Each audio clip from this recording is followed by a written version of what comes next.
I want you to try and picture an image. Not great for a podcast, I know, but bear with me. It's a photo of a room. The shot is taken from high up in one corner, from a CCTV camera. The image itself is grainy and faded in colour, but at the centre, you can clearly pick out two people, standing close to each other.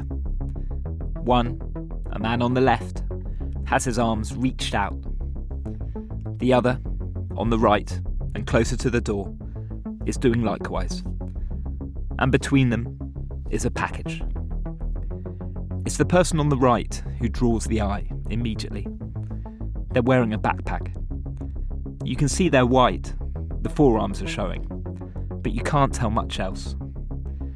Their face is covered with what looks like a balaclava and ski goggles, or maybe glasses. The point is, they're hidden.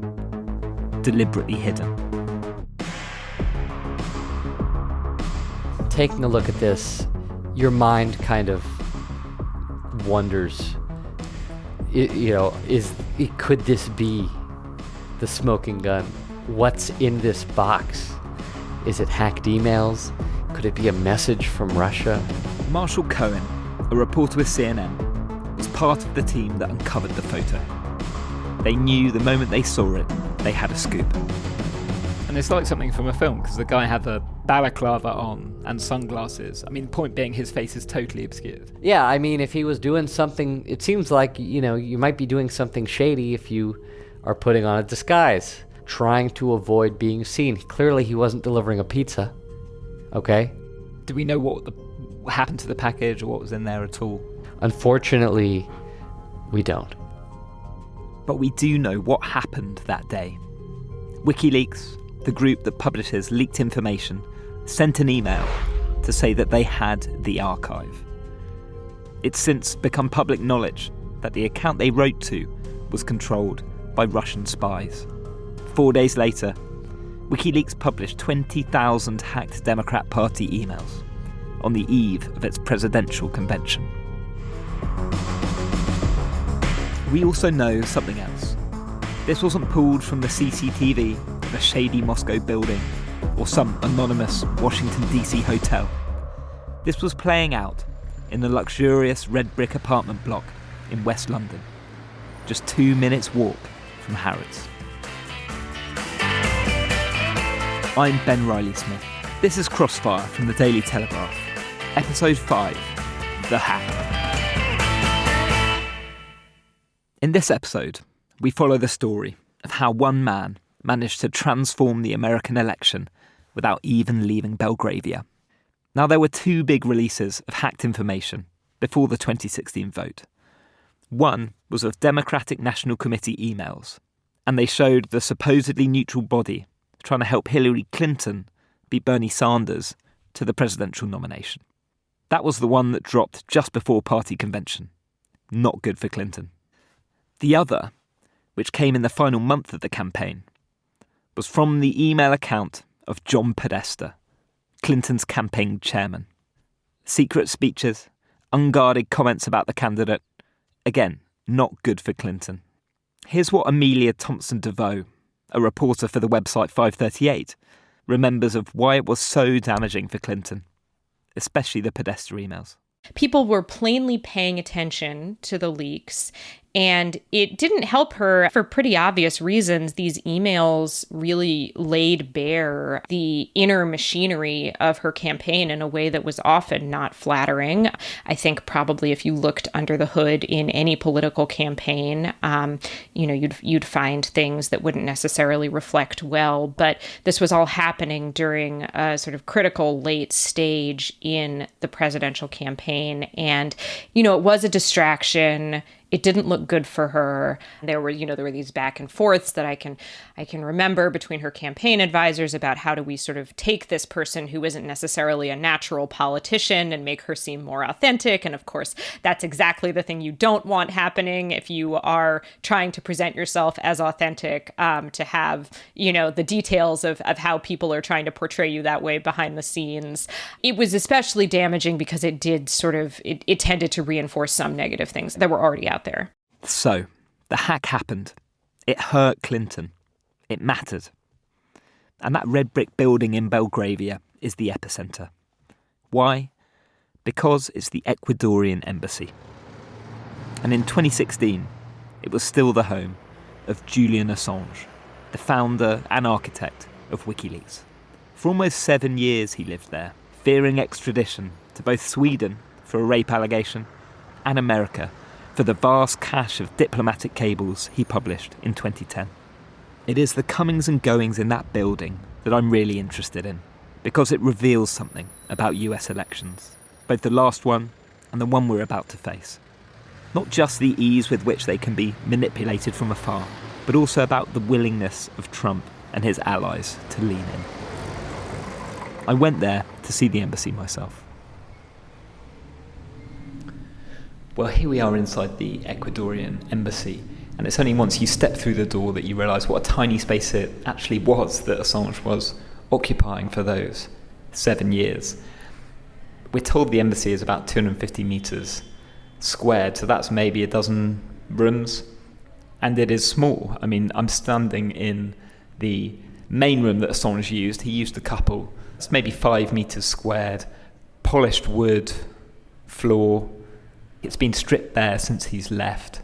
But talking to those people who do have a sense of what it was like then, this room was absolutely packed with computer equipment.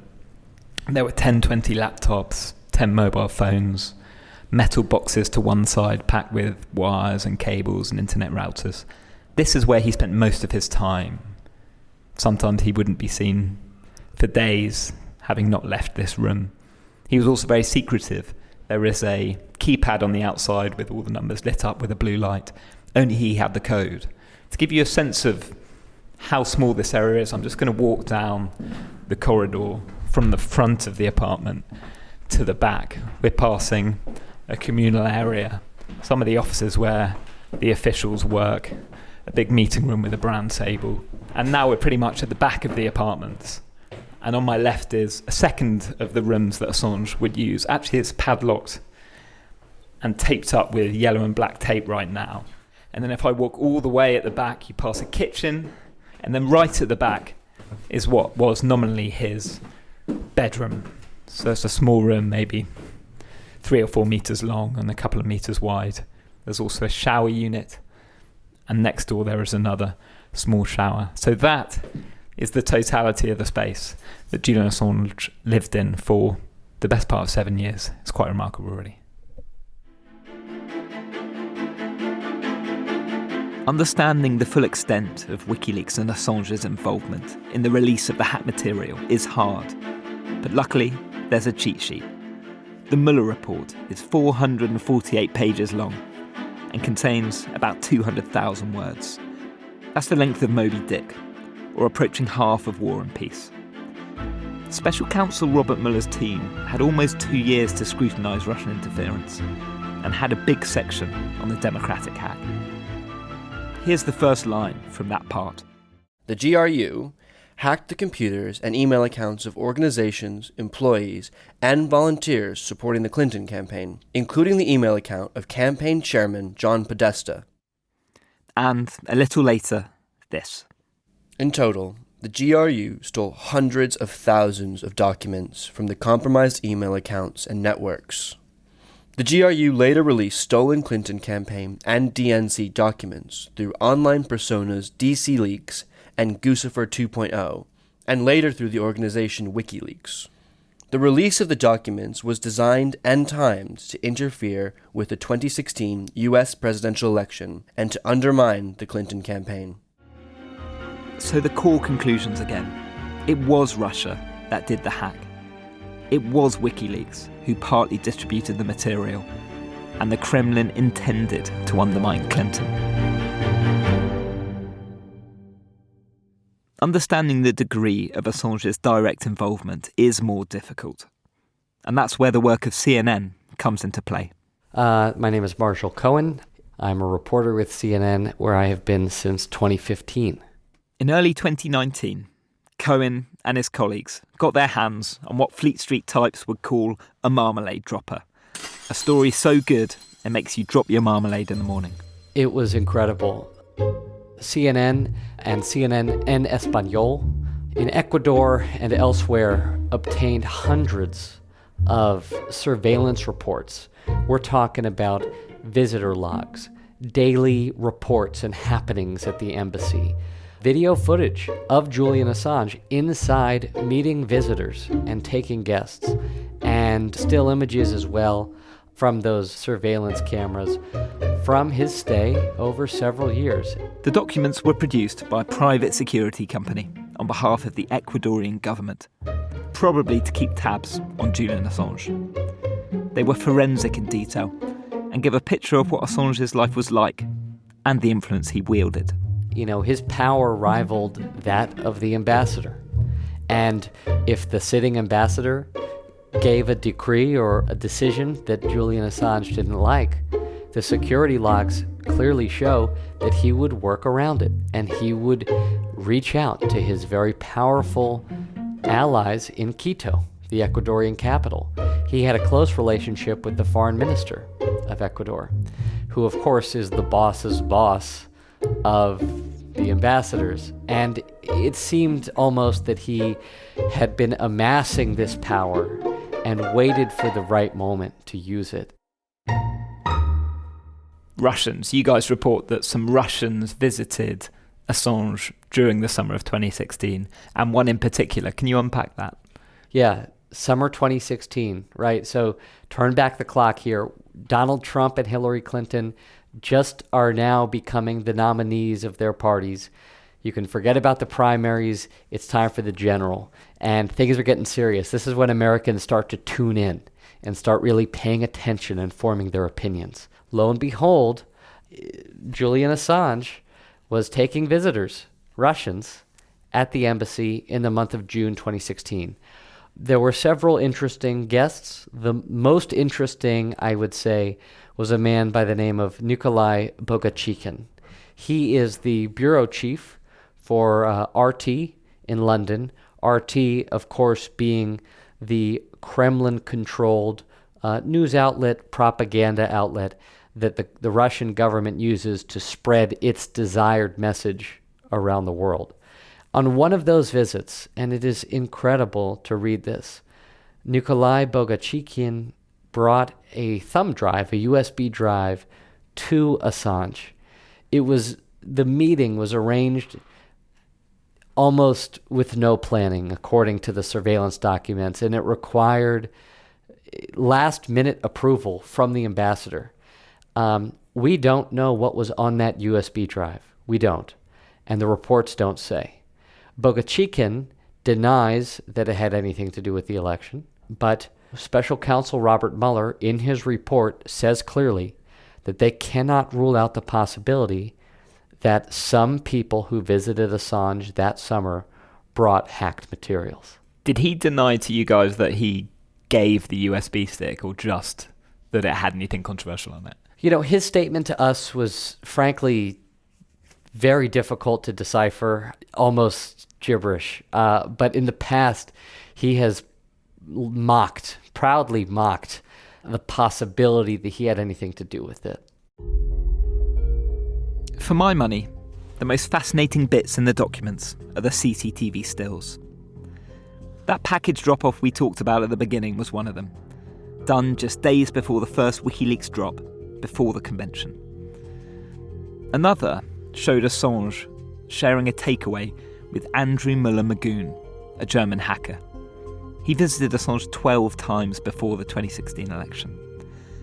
The Mueller report says that Mueller-Magoon may have assisted with the transfer of these stolen documents to WikiLeaks, but it's not conclusive. Mueller-Magoon didn't comment when CNN approached. He's previously denied the claim. And then there's when, at the apparent insistence of America in the final weeks of the campaign, the Ecuadorian ambassador tried to put a stop to the ongoing release of information. So they took the drastic step, something they had never done before, because remember, Assange had all these powers. They shut down his internet and they shut down his phone. Now that did not stop the Podesta releases. But what did happen was that the conditions inside the embassy started to deteriorate. Assange threw a tantrum after tantrum, and was fighting. There were physical altercations. He put his hands on people, and there's photos of this. Tensions boiled over. Things got very, very serious. And the ambassador there essentially said, you know what? That's it. You're already cut off from the internet, but I'm going to take one step further and cut you off from the outside world. No more guests. Assange was furious.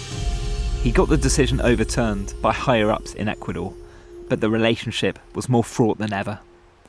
Soon afterwards, at 1 a.m. in the morning, 2 people came and removed boxes covered in blankets, as well as 100 hard drives.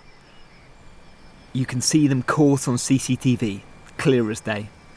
CNN has reported that the people who came that night worked for WikiLeaks.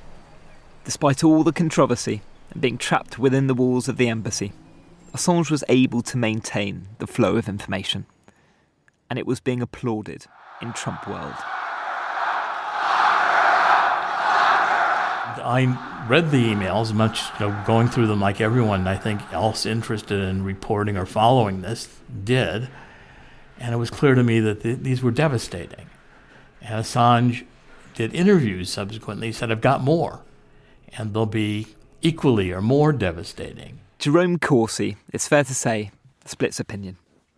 In his eyes and those of supporters, he is an investigative journalist, covering the issues the mainstream media won't touch. To critics, he's a crank. He's perhaps best known for pursuing the comprehensively debunked idea that Barack Obama wasn't born in America, the so-called birther claim.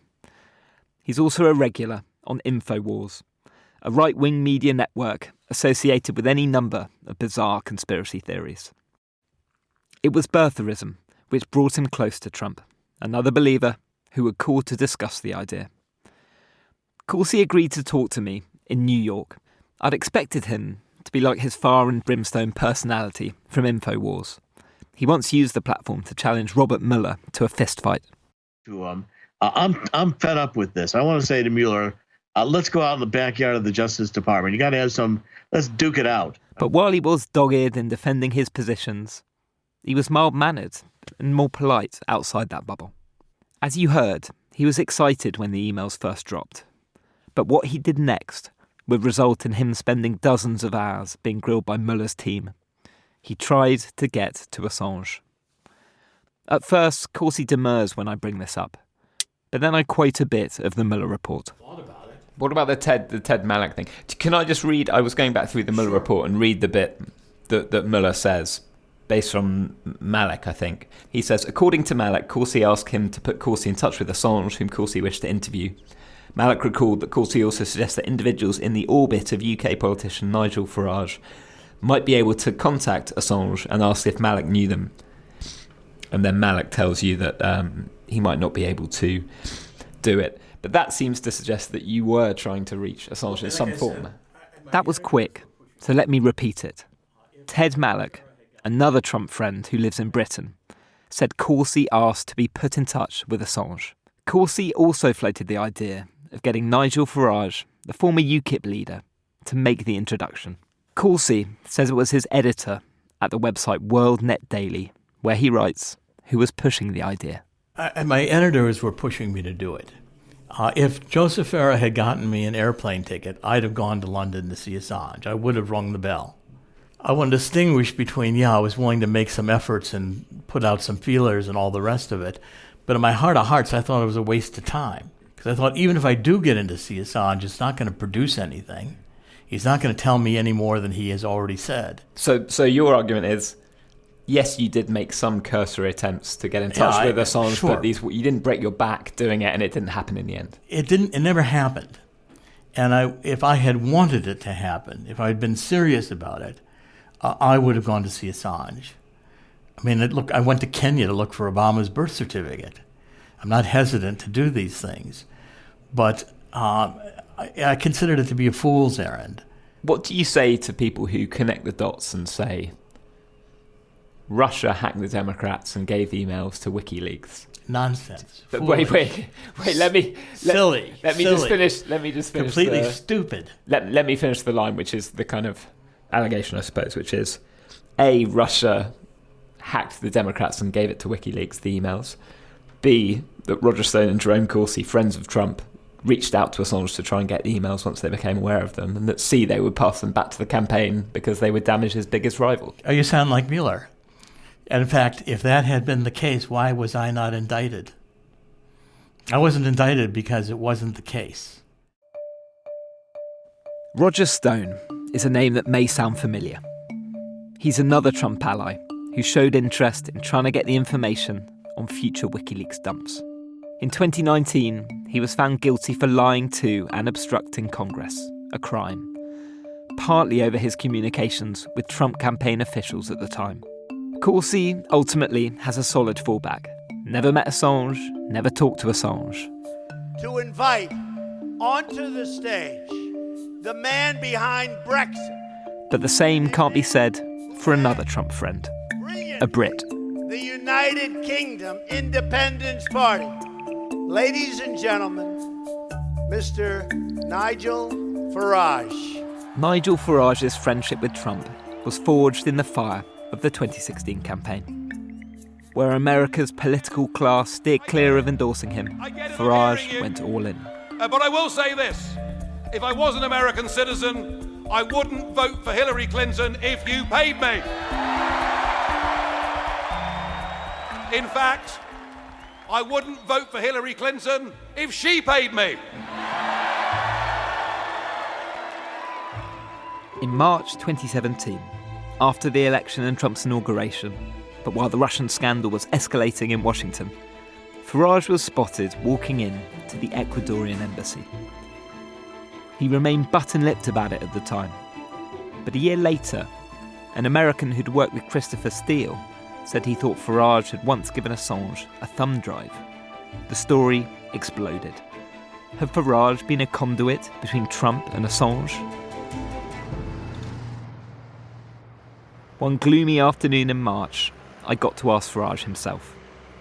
We talked in a studio just off London's Leicester Square, where he does a radio show for LBC. I've got to ask you about the mystery trip to see Julian Assange. Well, there's no mystery. I mean, again, goodness gracious me. I mean, some of this stuff, that I was passing memory sticks direct from the president to Assange. I mean, I read all this with incredulity. I have, since January 2017, a relationship that I'd had with LBC for some years. I'd come in occasionally and guest host a programme or whatever, and I decided in January 2017 to make it a regular thing. I do have a few guests. In fact, funny enough, Alistair Campbell's quite a regular, which is quite amusing. But LBC reached out to Assange because the feeling was that no British journalist had done a big piece with Julian Assange for a very long time. So LBC reached out to organise a meeting, and they asked me would I go. I went with my producer. Look at the footage. The two of us walk in the building. That's why I was there. LBC themselves have backed that up, confirmed it in writing. There is no conspiracy. And Assange never mentioned, because it's interesting, because Assange is, according to the US legal case, Assange is the guy who got the Democrat emails from Russia, then put them out in the open. So he never talked about hacked emails or Russia when you talked to him? No, I talked to him about the European arrest warrant, which I'm particularly interested in. I've been opposed to it from the start. I don't like the way that it's applied. And clearly we talked about, you're holed up in this place, you've been here for 5 years, I mean, when are you going to get out? And what the interview was going to be about was, what assurances did he want before he left the front door, or was he going to stay there forever? And I mean, as much as anything, we'd have done it as a human interest story. When you were talking to Trump and his team before the election, was there ever any conversation about Russia, working with Russia, colluding with Russia? No, we didn't talk about that. I'm as you know, I'm slightly cautious to relay private conversations with him because I think he's too often surrounded by people who he frankly can't trust. So I'm cautious about that. But no, we've never discussed that at all. And if you really think about where Russia fitted in to his election campaign, it was an absolutely minuscule part of what he was talking about. Before leaving, I tried one last time to push on Assange. Farage was categorical. So you didn't pick up the sense that this guy was at the heart of trying to support Trump with hacked emails from the Democrat campaign, because that's what he's accused of. No, would someone like Assange naturally support Clinton and the State Department? Well, obviously not. He's their sworn enemies anyway. So would he have preferred Trump to win? Well, I don't know, but I guess so. But then he'd probably preferred any Republican to win. I mean, that's the point, really. The suggestion that's thrown to you that you were some kind of Trump stooge passing on a message to Assange. As I say, if only it was true, I could write wonderful books and tell huge stories, but it just is a load of old cobblers. Since I've talked to Corsi and Farage, a lot has changed. Assange is no longer cooped up in the Ecuadorian embassy. He's cooped up in a British jail cell, fighting extradition to America over his role in the 2010 diplomatic cables leak. No charges have been made about his actions in 2016, for now at least. Yet the vulnerabilities this saga uncovered have not gone away. They are just as relevant, if not more so, in this election year. The information revolution continues unabated. Material found online is only becoming more influential as the media landscape fractures. In 2020, it is still possible for someone 3,000 miles away from voters to wreak havoc on an election campaign. There is something else, too. It was not only Corsi and Stone who cheered on WikiLeaks as they disrupted the election. That came from the very top. WikiLeaks! WikiLeaks! I love WikiLeaks. Oh, we love WikiLeaks. Boy, they have really WikiLeaks. Moscow and Belgravia had both had their say and found a warm welcome in Trump's corner of Washington. Who's to say this year it won't happen again?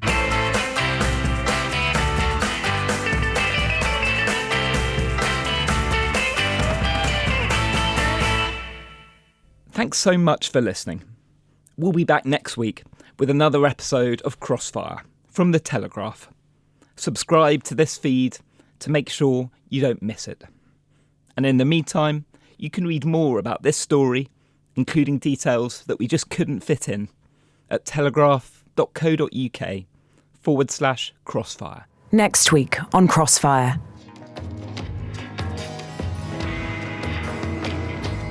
It takes a while for the significance to sink in. The White House press secretary is suggesting that GCHQ helped monitor his boss. What the heck is GCHQ? That's the initials for the British spying agency. It's unimaginable that he would not be aware that he is discussing sensitive issues with the number one counterintelligence threat in America at that point. So I can confirm that I'm not a spy. Okay, we're done. We're done. Okay, can I ask you one just on the GCHQ? No, you can go. You can f*** off is what you can do.